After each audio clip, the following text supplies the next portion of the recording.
showcase the author and the work that the author has been doing. I know you're like the author. Who's the author? But I've been quite busy putting work out there. So two of the books, let what's next and the Black Male Impact. Those are more motivational and mentoring books for everyone, anyone. The first one was written while I was doing my master's program with what do we do next. In this book, it highlights some strategies, some alternatives, some exercises that people can do that you can read to help to motivate yourself and to propel yourself. The Black Male Impact, as I said, it's more so motivational work that it highlights. And the featured book, Let Your Leadership Speak, we're going to get into that as we discuss it further, myself and Mark, my co-host, co-chairman for this evening. And we'll be just discussing the book. I won't say much about it, but if we have questions, we can ask. But as we discuss it, hopefully we answer all the questions.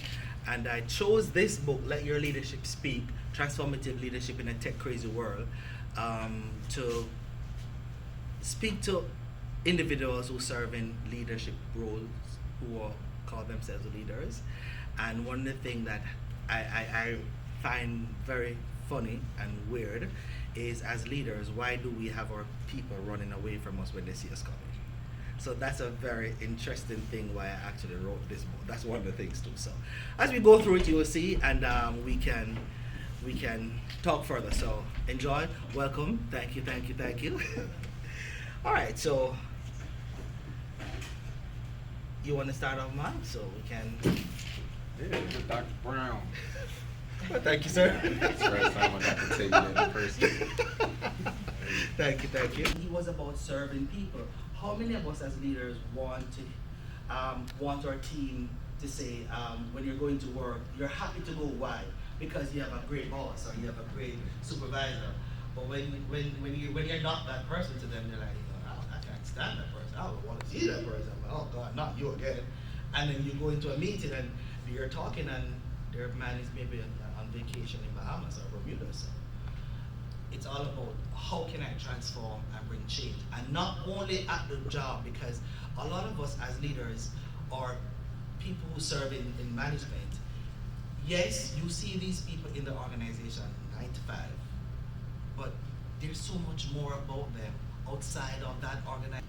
On that shift, that was a night shift. We did so good on that shift, and I'm sure Mark and Trace would attest to that.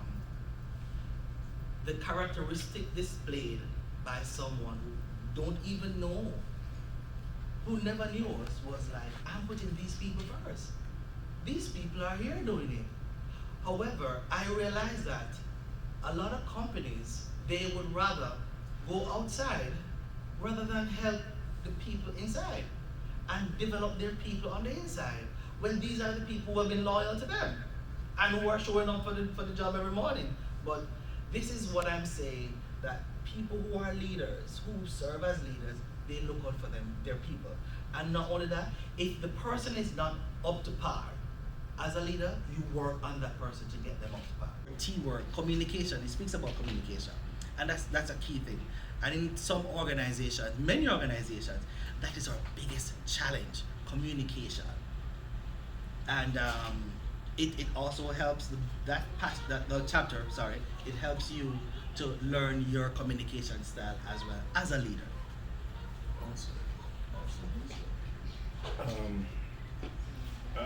I've adapted transformational leadership style. No matter where I go, what company that or role that I choose to accept, I'm always looking for my successor. Placement. The moment I get there, I want to take some individual that I recognize that has what it takes to do my job. Mm-hmm. When I take a vacation, I call out sick, I need to know that my operations, there will be no disruptions. You'll never know I wasn't there, you know. That keeps me on my P's and Q's, right? I mean, you have, and in the NFL, a lot of quarterbacks, they don't like good backups, you know, because they know that's competitive competition. You know, keeps them on their toes. They want someone that's just gonna sit there and be a clipboard holder. I don't like that. You get fat and lazy. You know what I mean? You know what they say, pigs get fed, horses get slaughtered. You know, so that's what I'm looking for. And part of being a transformational leader, you have to recognize your audience. Yes, Your yes. emotional. You have to learn how to recognize the signs. So And that is why the emotional intelligence is crucial. Yeah. And you mentioned something, I maybe tap in on that when you talk about succession. If you're a leader here, serving management position, I'll encourage you.